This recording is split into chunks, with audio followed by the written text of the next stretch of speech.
if you're between 60 and 80 and you can still do these 7 things, you're not just doing well for your age. You are protecting the one thing most people are terrified of losing: independence. I'm Dr. William Lee, and before every surgery, I assess a patient's physical reserve, how strong their heart is, how well their lungs function, how easily they move, and how much stress their body can tolerate. I've witnessed this difference countless times. 2 patients the same age undergoing the same surgery. One climbs onto the operating table without assistance, joking with the nurses. The other needs 2 people just to help them get up. That difference is rarely random. After more than 2 decades of caring for patients, every single day you begin to recognize the same patterns in people who remain strong throughout their 60s, 70s, and 80s. Today I'll show you 7 abilities you can evaluate yourself, most of them right in your own living room, and explain what each one reveals about how well your body is aging. The first thing I want to discuss is your walking speed, because researchers genuinely consider it a vital sign. Just like your heart rate or blood pressure, your walking speed provides a window into what's happening throughout your entire body. The reason is simple. Walking efficiently requires your cardiovascular system, your muscles, your joints, your balance system, and your brain to work together in perfect coordination.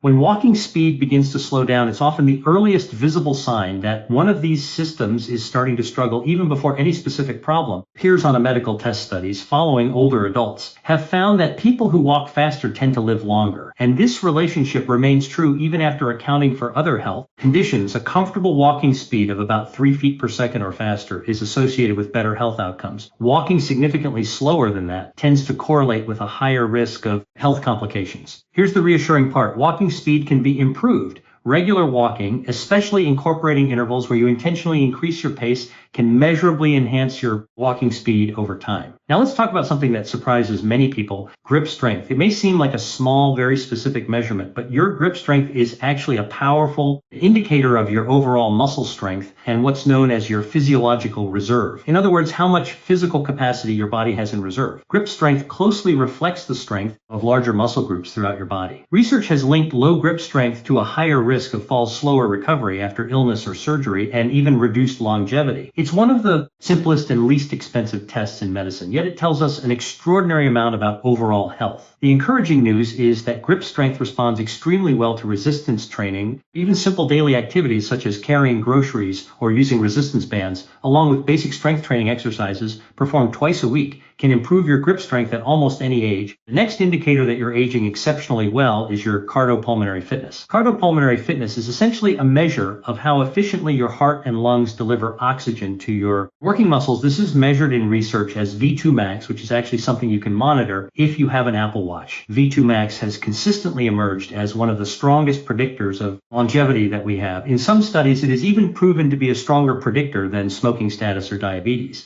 And the reason makes perfect sense. A body that can efficiently deliver and utilize oxygen has a greater reserve to cope with illness, surgery, infections, or simply the everyday demands of staying active. The good news is remarkable. Cardiopulmonary fitness is one of the most trainable aspects of your health at any age. Regular aerobic activities such as brisk walking, cycling, swimming, or anything that consistently raises your heart rate can measurably improve it even when you begin later in life. Now let's talk about balance, because this is directly connected to one of the greatest fears many people have about aging: falling balance. Depends on your inner ear, your vision, the sensation in your feet, and your muscle strength all working together while communicating with your brain in real time. As we grow older, each of these systems can gradually decline without obvious warning, and balance is often the first place where those changes become noticeable. The most important takeaway is this: falls aren't just an injury risk. A serious fall during your 70s or 80s is one of the leading causes of losing independence altogether. That's exactly why balance training, simple exercises such as standing on one leg, practicing Tai Chi, or performing basic stability drills has such powerful impact on long-term health and independence. If you want an easy way to monitor your balance over time, something as simple as measuring how long you can stand on one leg with your eyes open provides a meaningful and trackable indicator. The next sign that you're aging exceptionally well. And the final ability I want to discuss is your ability to get up from the floor without using your hands or arms for support. This is a real scientifically validated assessment used in aging research, often referred to as the sitting rising test. The reason it's so valuable is straightforward. It requires leg strength, core strength, balance, flexibility, and coordination all working together at the same time. In many ways, it's a full body stress test disguised as a simple movement. Research following adults over many years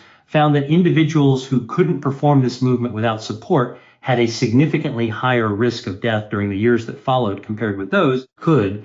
This isn't about being athletic or acrobatic. It's about whether your body still possesses the combined strength, mobility, and coordination required for everyday independence. Now, I don't want panic if you can't do it today. Like the other abilities we've discussed, this skill can be improved with training. Even practicing the individual components, such as squatting, kneeling, and pushing yourself up from a low position helps rebuild the strength and coordination needed to perform the movement confidently. So here's the one message I want you to remember. Longevity isn't determined primarily by a number on a laboratory report. It's determined by whether your body continues to have the strength, speed, balance, and coordination to keep doing the things that make your life truly your own. The encouraging news is that every one of these 5 key markers, walking, speed, grip, strength, cardiopulmonary fitness, balance, and the ability to get up from the floor can be improved through training at almost any age. I'm Dr. William Lee, and my goal is to help you stay healthy, active, and independent for as many years as possible. If today's video gave you a clearer understanding of what to focus on, make sure to subscribe to the channel so you don't miss any future videos. I'd also love to hear from you. Leave a comment below and tell me which of these abilities you can already do and which one you're planning to work on next. Until next time, stay strong, stay capable, stay healthy,